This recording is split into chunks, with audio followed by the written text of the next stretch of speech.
몇 년 전에 한창 여행 즐겨 다닐 때가 있었습니다. 그때 여행 준비 겸 친구랑 대형마트에서 장을 보고 나오던 길이었는데 길 건너편에 있던 아주 어린애가 달려와 저에게 부딪혔고 넘어져서 울먹거리기 시작했어요. 건너편을 보니 그 애 부모로 추정되는 젊은 부부가 달려오고 있었고요. 저는 뭐 애가 걱정돼서 달려오고 있는 거구나, 나한테 사과하겠지 싶어서 그냥 애를 달래줬어요. 근데 달려온 부모의 표정을 보니 이건 죄송하기는커녕 화가 가득 난 채 팔짱을 딱 끼고 절 쳐다보는 게 아니겠어요? 설명하기 귀찮고 해서 그냥 겸사겸사 애한테 네가 이러이러 잘못을 했고 너 때문에 누나 다리가 아야했어, 무엇보다 찾길에서 뛰면 위험하단다 하고 타일렀는데 부모가 우리 애가 친 거라고요? 로 시작해서 저한테 사정도 안 보고 따지려던 순간 애가 저에게 죄송합니다를 엄청 깍듯하게 해버려서 부모 쪽은 당황했죠. 그때 제 친구가 딱 사이다를 시전했어요. 애가 부모보다 낫네. 아무 말도 안 하던 친구가 한 말이라 갈피를 못 잡던 부모들이 더 혼란스러워하던 틈에 상황에서 빠져나왔습니다. 버스 타고 돌아가면서 얼마나 웃었는지. 저는 28살이고 일찍 결혼을 하여 애가 벌써 6살입니다. 아내랑 저 둘 다 집안 사정이 좋지 못해 허덕이며 살고 있었어요. 월 18만원짜리 원룸에 살면서 월 140씩 주는 주유소 같은 일 같은 걸 전전긍긍하다가 주유소 단골 손님이 제안한 공사일, 즉 막노동이 주 6일에 180을 준다는 말에 이거다 하고 아내와 저는 한껏 부풀어서 미래를 계획했어요. 그렇게 바쁜 세월을 보내고 친구들이랑 오랜만에 술자리를 가졌습니다. 그 중에 별로 안 친한 좀 다단계 쪽 영업직 하는 친구가 있었는데 걔가 넌 요즘 무슨 일 하냐? 라고 하길래 그냥 막노동한다고 250 정도 받는다고 부풀려 말했어요. 그러자 위험한 일 하는데 고작 그거밖에 안 주냐, 그러다 죽으면 어쩌냐, 저렇게 벌면 애 맡기고 맞벌이 해야 하는 거 아니냐며 별소리를 다 하더라고요. 그냥 싸우기 싫어서 참았습니다. 그렇게 꽤 시간이 흐르고 그 녀석과 다른 친구 돌잔치에서 또 만나게 됐어요. 근데 저를 보자마자 뭐야? 아직 안 죽었네? 그 위험한 걸 그리 오래 했는데 적성이 맞나 보다. 그래서 본격 대화가 시작됐습니다. 그래, 어제도 죽을 뻔했지. 요즘 더워서 열사병 걸릴 뻔했어. 그런 거 나 같으면 안 하겠다. 초자식 먹여 살려야 해서 어쩔 수 없나? 그래 어쩔 수 없지 뭐. 그러던 중 돌잔치를 연 친한 친구가 의아해하면서 제게 말했어요. 너 이번에 집 사고 차도 샀잖아. 혹시 궁금해서 그런데 얼마 정도 벌어? 뭐 일 없을 때는 뭐 월 600? 작년엔 1400씩 벌었네. 십장이라고 들어봤어? 갑자기 제게 꼽주던 친구가 표정이 일그러지더라고요. 사실 저는 운도 좋았고 일을 열심히 해서 좋게 봐줘서 그런지 계속 직급이 올라갔고 지금은 십장이라는 관리 쪽에서 사람들 다루는 높은 직급 일을 하고 있었거든요. 그때 제가 딱 한마디 시전해줬습니다. 그래서 다단계는 아직 잘 돼? 요즘 파는 물건은 뭐야? 옥장판? 그거 돈 좀 되는 것 같은데 얼마 버냐? 그러자 갑자기 말더듬이가 돼서 쩔쩔매다가 전화 받는 척 어디 가더라고요. 그때만 생각하면 아주 깨소금 100만 통이었습니다. 지방이고 동네 식당에서 생긴 일인데 자주 가는 찌개집에서의 일이에요. 밥 먹고 일어난 아저씨 두 분이 일어나시면서 카운터로 가서 외상 이야기를 했나봐요. 그러자 사장님이 더 이상은 외상은 안 된다, 동네 장사라 한 번은 해주는데 두 번째는 힘들다, 지금 당장 저번 외상까지 해서 다 계산하고 가주셔야 한다고 이야기를 했고, 그러자 그 아저씨는 동네 장사인데 외상할 수도 있는 거 아니냐, 지금 돈 없는데 어쩌라는 거냐 라고 하자 사장님이 돈 없는데 그럼 술은 왜 마신 거냐, 처음에 올 때부터 말을 해야지, 나갈 때 이러면 어쩌자는 거냐 라고 하셨어요. 그리고 몇 번 언성이 더 오고 가고 갑자기 그 아저씨가 씩씩거리면서 오냐, 너 내가 누군지 모르나 본데 나 이 앞에 회사 다니는 사람이야. 내가 돈 떼먹을 줄 알아? 내가 회사에 소문내서 이 식당 아무도 못 오게 해주겠어. 이런 식당 망해봐야 정신 차리지. 라는 식으로 이야기를 했어요. 그러자 오냐 돈 내지 마, 돈 내지 말고 그냥 가, 내가 내일 니네 회사 가서 개진상의 끝을 보여준다, 니네 회사 가서 아주 1인분 6,000원짜리 음식 처먹고 외상하는 새끼라고 아주 개망신을 줄 테니까 돈 내지 말고 꺼져. 그러자 그 아저씨가 갑자기 급 당황해서 아니 왜 반말하고 욕하시냐고, 집에 가서 돈 가져와서 계산하면 될 거 아니냐고 당장 가져온다고 하는데 사장님이 필요 없으니까 꺼져, 니 돈 안 받을 거고 내일 회사에 가서 받을 테니까 그냥 꺼지라고.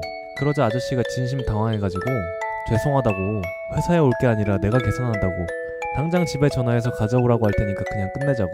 그런데도 사장님이 안 받는다고 이 새끼야, 야 오늘 장사 이걸로 끝내, 내가 내일 직접 저 새끼 회사 찾아가서 받을 거야, 아주 동네 장사 하는 게 무슨 죄지고 하는 거야?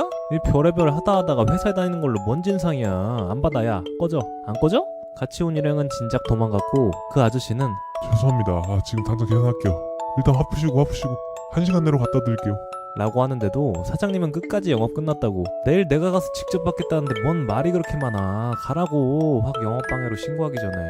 아저씨는 당황해가지고 막 전화하기 시작하고 사장님은 씩씩대고, 그러다 먼저 도망친 아저씨가 돈을 가지고 오더라고요. 여기서 웃긴 게 같이 온 아저씨는 돈만 주고 튀었어요. 안녕하세요. 20대 주부입니다. 어느 날 아기를 태우고 상가 건물의 주차장에서 천천히 주차를 하고 있던 도중이었는데 갑자기 주차장 출구에서 상당히 빠른 속도로 갑자기 튀어나온 차가 제 차의 뒤를 들이받았어요. 저는 절대 피할 수 없는 상황이었고 너무 화가 나서 내려서 따지려고 했는데 이게 무슨 아줌마 두 분이 목이랑 허리를 부여잡고 내리자마자 쌍욕을 박더라고요. 옆에 있던 주차장 기둥이랑 말이 더 잘 통할 급의 소통력 제로라 그냥 다 씹고 견인 차량 양측 보험사 불렀습니다. 견인 기사님도 무조건 아줌마 쪽 과실 100%라고 자부했음에도 자기들 잘못이 아니라고 계속 우기더군요. 한참의 실랑이 끝에 아줌마들이 아픈 척하고 병원으로 도망갔습니다. 며칠 후 상대 보험사랑 저희 보험사에서 완벽한 100%는 없다며 제 과실이 10%가 있다고 하는 겁니다. 게다가 아줌마 쪽에선 무슨 10%냐 30%는 돼야 되지 않겠냐며 빡빡 우긴다는 겁니다. 그때 제 아기도 위험했던 상황이어서 엄마로서 너무 분노한 감정이 들어 이대로는 안 되겠다 싶어 할 수 있는 모든 수단을 동원하겠노라 다짐했습니다. 경찰에 신고, 다각도 CCTV 확보, 판을 키우기 위한 소송 준비 및 변호사 상담, 금감원 민원. 그쯤 되니 저희 보험사 측도 100%를 인정해줬고 상대 보험사는 버티면서 빡빡 우기다가 겨우 꼴이 내렸는데 거기에 불법사항 및 고객 협박 거짓말로 고소 접수하겠다고 하고 아줌마들한테도 사과 연락까지 받겠노라 했습니다. 그리고 마지막에 한마디 해줬죠. 어른이면 책임을 져야 하잖아요. 결국 아줌마들, 보험 담당자들의 사과를 제대로 받아냈고 준비하던 고소 등 행정 절차는 중단했어요. 잘 모르고 싸우고자 하는 의지가 크지 않은 순한 사람들은 당할 수밖에 없는 이 더러운 구조가 너무 싫네요.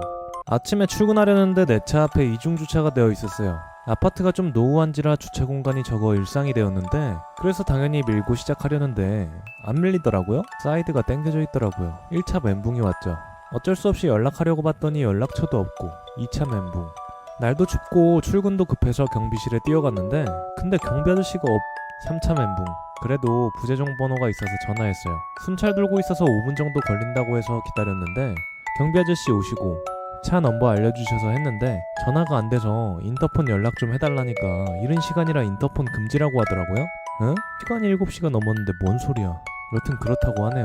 절대 안 된다길래 그럼 몇 호냐고 찾아간다니까 개인정보로 안 된다고. 솔직히 경비 아저씨 잘못은 아닌데 빡치더라고요. 그럼 내가 경비실 문 앞에 차 대놓고 나가지 못하게 해도 괜찮은 겁니까? 하니까 그건 자기 일을 방해하는 거라고 안 된다고 하는데 지금 내 일을 그 사람이 방해하고 있잖아요. 하니까 그제서야 호수 알려주는데 여기까지 오는데 15분 걸렸어요. 호수까지 찾아가서 벨 누르고 차 빼달라니까 알았다고 해서 이제 내려오겠지 하고 시동 걸고 나갈 준비하는데 5분이 넘어도 안 나오더라고요. 그렇게 10분이 지나니 진짜 인간의 한계를 느꼈죠. 다시 올라가서 문을 강하게 두드렸습니다. 쾅쾅 소리나게. 그제야 나가요 하면서 아줌마가 나오는데 딱 봐도 자기 출근 준비 다 하고 한 손엔 쓰레기까지 들고 나오는데 정말 이웃 간에 피바람이 괜히 부는 게 아닌 걸 알았어요. 여튼 내려오면서 출근 시간 바쁜데 이러시면 어쩌냐고 따졌더니 그래서 오늘은 빨리 준비하고 나온 거라고 하더라고요. 하도 보채서 음식물 쓰레기는 들고 오지도 못했다고 되려 한 소리 하는데 뭐라고요? 저기 아줌마 지금 아줌마 때문에 제가 30분이나 출근을 못하고 있었는데 지금 저랑 장난하세요? 당장에 늦었다고 변명이나 죄송하다고 해도 지금 분이 안 풀릴 것 같은데 그걸 말이라고 해요? 아니 말이 그렇다는 것이 같은 아파트 살면서 좀 이해해야죠. 답이 없구나 싶었습니다. 여튼 빨리 차 빼달라고 제 차에 탔는데 바로 안 빼길래 아줌마 차 빼라고요. 이것만 버리고 쓰레기 버리러 가는데 진짜 차를 빼고 버리러 가던가. 여튼 7시 반 넘어서 겨우 출발. 차 뺐는데 총 35분 걸렸습니다. 그러다 며칠 뒤 그 차가 주차돼 있는 걸 봤어요. 옆에 주차 공간이 있었지만 일부러 앞에 이중 주차를 했죠. 당연히 사이드는 땡겨놓고. 다음날 중소기업청 교육이 있어서 9시까지 출근이어서 집에서 늦게 일어날 생각을 하고 잤습니다. 이 아줌마 7시 반에 전화 오더라고요. 전화 소리에 일어났지만 일부러 안 받았어요. 두 번째는 받았지만 차 빼준다고 하고 음소거 시키고 다시 잤어요.